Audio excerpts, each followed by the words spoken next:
Makibalita nga tayo dito sa may panibago na naman yatang controversial dyan sa kay dating Pangulong Duterte dyan sa The Hague, Netherlands, sa ICC, International Criminal Court. Kasi ang pinag-uusapan dito ay tungkol sa dalawa umanong medical expert, mga dalubhasang doktor o medical resort tungkol sa tunay na kalagayan ng dating Pangulo. Kaya po ito pinag-uusapan dahil kung yumagunita, madalas sinasabi ng pamilyang Duterte at mga Duterte supporters, hindi maganda ang kalagayan ng dating Pangulo sa kulungan. Kung ano-ano kanilang mga sinasabi. At dahil dyan, may mga kailangang i-double check ang ICC dahil ang ICC po may mga sariling medical team na nangangalaga sa kalusugan ng kanilang mga akusado under ng kanilang custody, katulad ng dating Pangulo. So ngayon, yun ang atin hong aalamin. Ano nga ba ang totoo?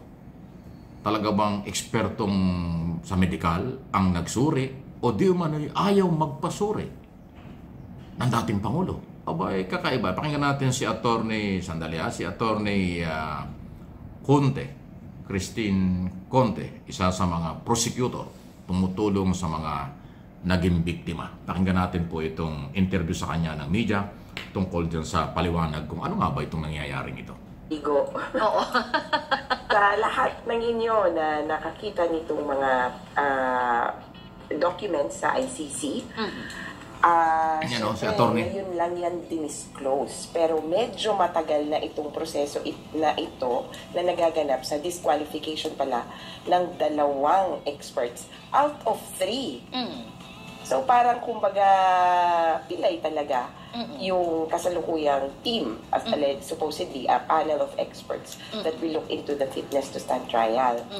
At di umano itong pangalawa, ito yung second request, ang pagkaka-describe ng Duterte Defense Team ay parang konti ang kanyang publication. So, di ba, pag akademiko ka, nagpa-publish ka, ang sabi niya, ang huling na-publish niya, yung thesis niya, meron nung 2015. Pero, kaya ito, ingat-ingat po tayo.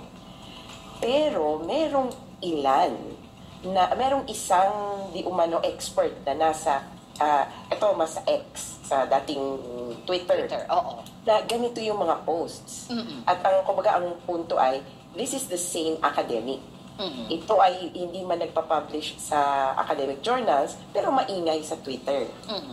May mga alam na kayong ganyan, no? Yung akala mo ang palino, ang galing-galing pero siguro hindi affiliated with a school or an academic community. Anyway, napakaingay sa Twitter at shockingly offensive yung mga pinagsasabi. Mukhang more than 5 pages yung screenshots na pinrovide ni... Wow! Nag-imbestiga ng resibo, attorney. Oo, talagang...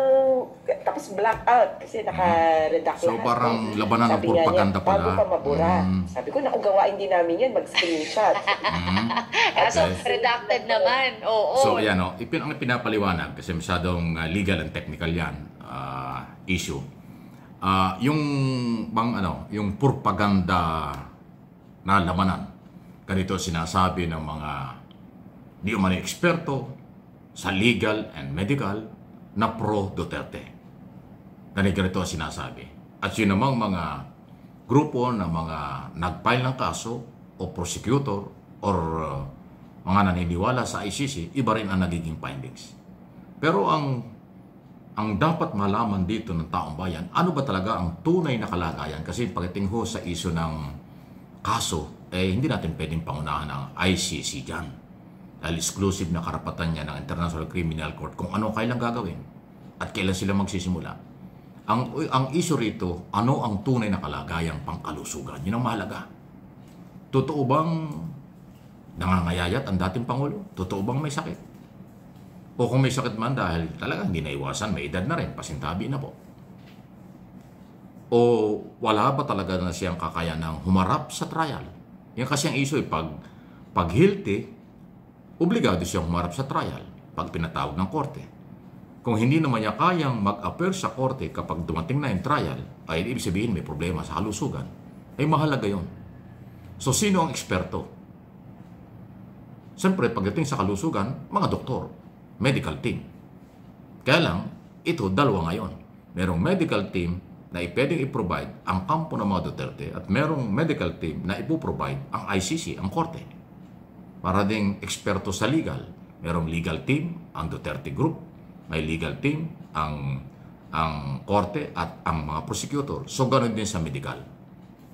Pero dahil nga ho, labanan ng propaganda, yung kalituhan ng taong bayan ay hindi mawawala kung anong papaniwalaan. Pero ako, dahil tayo mamamahayag na bumabasa sa sitwasyon at ayaw nating pangunahan kung ano ang magiging desisyon ng korte, pagdating sa legal, abogado, bahala dyan. Ang korte. Pagdating sa medical expert or kung sinong gagawa at dapat paniwalaan kung anong resulta, siyempre yung ICC. May sarili silang doktor at medical team. Hindi naman pwedeng magsisinungaling yun. At hindi naman maniniwala. Kaya nga double check kung ano yung medical report na pwedeng ilabas ng kampo ni Duterte sa kanilang kalagayan, i-double check yan ng medical team ng korte. Yun po yun. Pero sa ngayon, nangingibabaw yung propaganda na sinasabi ng mga maka-Duterte na hindi magandang kalagayang pangkalusugan ng dating Pangulo. Yun ay kanilang karapatang sabihin. Kung meron silang dokumentong magpapatunay, nasa kanila yun. Pero hintayin natin yung official medical record, medical certificate kung ano man, galing sa medical team, mga doktor, eksperto ng korte. Okay? Kaya po pinag-uusapan ito, baka sinasabi, bakit ba yan ang pinag-uusapan? Kaya din natin pinag-uusapan ito kasi papalapit na po ng papalapit yung actual trial sa kasong crime against humanity matapos pong ibasura ng ICC ang petisyon ng kampo ni Duterte sa isyu ng jurisdiction. Tapos na yan. Pinanindigan po ng ICC judges, sila ay merong jurisdiction sa kaso ni Duterte at mga co-accused. Yan ang naging dahilan kung bakit na-delay din yung unang trial noong September 23. Dahil nagpetisyon ang kampo ni Duterte, ang kanyang abogado, na i-delay ito dahil sa kung anong mga dahilan. Alam niyo, maraming gimmick yung abogado na si Attorney Coltman. Wala naman na ipanalo. Lahat italo ang mga petition at motion. Kaya nga, birito to, mukhang na baka naghahanap buhay na lang itong mamang ito dahil $1 million ang bayaran dyan eh. Hindi naman peso. So malaki-laki na nagagastos ng mga Duterte pero talo ang kanyang mga motion at petition. Wala pang actual trial after 8 months. Isipin mo, nakukulong si Duterte ng 8 buwan sa ICC. Wala pang trial. Hindi pa tinatalakay ang kaso. Mga petition sa jurisdiction at iba't iba lang, medical issue, kung ano man ang pinag-uusapan. Ay, ang mahalaga dito, may ebidensya ba o wala? Ay, kailangan mag-trial. Eh, 8 buwan na walang trial eh. Dahil sa copy petition ng kanyang abogado. Ay, sino may kasalanan ngayon? Hindi kumplena. Hindi rin ang korte. Yung diskarte ng abogadong binabayaran ng siguro milyon-milyong euro. Wow! Yan ang totoo. Malamang may kumikita na rito.